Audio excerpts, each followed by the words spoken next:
A ver, pensemos en esto por un momento. ¿Qué pasaría si los demonios más aterradores que conocemos hubieran sido en realidad dioses? Pues bien, hoy vamos a sumergirnos en un texto gnóstico que es, bueno, fascinante, se queda corto. Hablamos de Ángeles Caídos de Samael Aun-Weor. Y ojo, porque nos va a obligar a cuestionar todo lo que creíamos saber sobre esa línea que separa lo divino de lo monstruoso. Y es que el texto nos lanza esta idea de buenas a primeras. Describe al demonio Moloch, nada menos, como un dios hermoso de otros tiempos. Esto, claro, nos deja con una pregunta que es casi inevitable. ¿Cómo es posible? Entender esta contradicción es, de hecho, la clave de todo. Bueno, vamos a profundizar un poco. El libro está lleno de estas ideas tan sorprendentes. Nos habla de figuras que hoy son el sinónimo del mal, pero que en su día fueron seres divinos, héroes, incluso ángeles, en lugares míticos como la antigua Lemuria.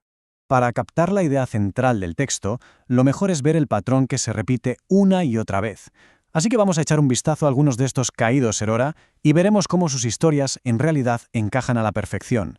Empecemos con Moloch, el que ya hemos mencionado. El texto lo describe como un ángel luminoso. Imagínense, tan venerado que el mismísimo rey Salomón le construyó un templo.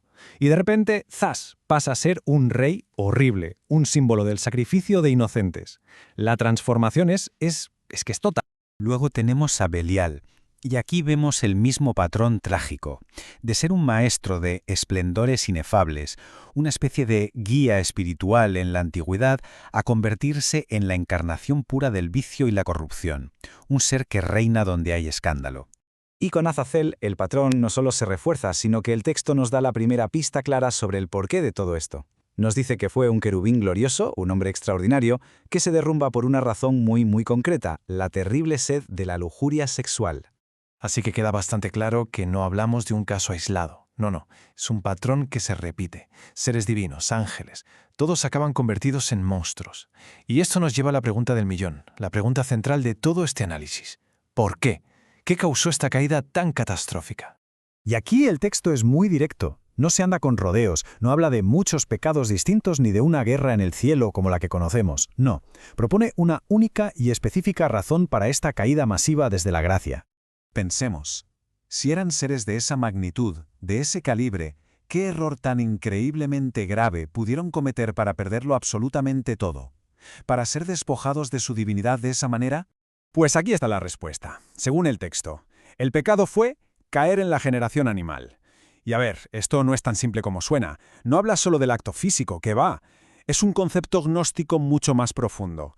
Se refiere al mal uso de la energía creativa, de la fuerza sexual, que en lugar de ser utilizada para crear de forma divina, se usó para descender a un estado gobernado por el puro instinto animal. Para ilustrarlo, el texto lo conecta con la mitología, y es una imagen potentísima. Describe este error como no saber usar el don de Prometeo, es decir, el fuego divino, el conocimiento, el poder que se les había dado. En lugar de usarlo para elevarse, lo usaron para caer, para rodar al abismo.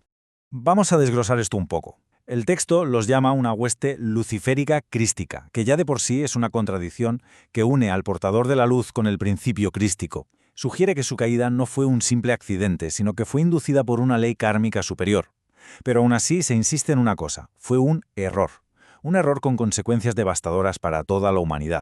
Y claro, todo esto nos lleva a la figura más polémica de todas, Lucifer. Para entender esta visión del mundo tenemos que analizar cómo el texto le da una vuelta de tuerca completa a su figura, alejándose totalmente de la imagen tradicional del mal puro. Y aquí es donde la cosa se pone realmente radical. Fíjense bien en esta definición. Lejos de ser el que nos tienta para llevarnos a la perdición, aquí Lucifer es una guía, una luz, una antorcha que nos ayuda a encontrar el camino en medio de las dificultades. La clave de todo esto, según el texto, está en su dualidad. Lucifer no es una entidad como tal, sino una fuerza con dos caras. Por un lado, su aspecto superior es el logos, el verbo, la luz del conocimiento. Pero su aspecto inferior es el adversario, esa fuerza de oposición que nos pone a prueba constantemente. Y para añadirle más leña al fuego, el texto nos recuerda que esta idea no es para nada nueva. Cita a un escritor de los primeros tiempos del cristianismo, Lactancio, que se refirió al logos, al verbo, como el hermano primogénito de Satán. Lo que sugiere que esta dualidad ya se concebía en el origen mismo de todo.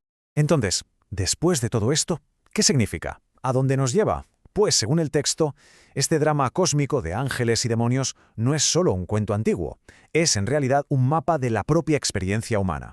Y esta es la conclusión fundamental de todo el planteamiento. Esa dualidad de Lucifer, la antorcha que guía y el adversario que prueba, no es algo que esté ahí fuera. Es el reflejo de una fuerza, de una lucha que reside en el interior de cada persona. El ejemplo del rey Amfortas, el del Santo Grial, lo deja clarísimo. Según el texto, su sufrimiento no era inevitable. En ese momento clave de la tentación tenía una elección. Podría haber usado esa energía, ese don luciférico, para transformarse radicalmente, en lugar de simplemente caer. Y así, este análisis nos deja con esta pregunta resonando en la cabeza. La fuente sugiere que ese poder primordial, ese fuego divino que provocó la caída de aquellos titanes, también reside dentro de nosotros. Y la decisión de cómo usarlo, ya sea para crear o para caer, es la lucha fundamental de nuestra existencia.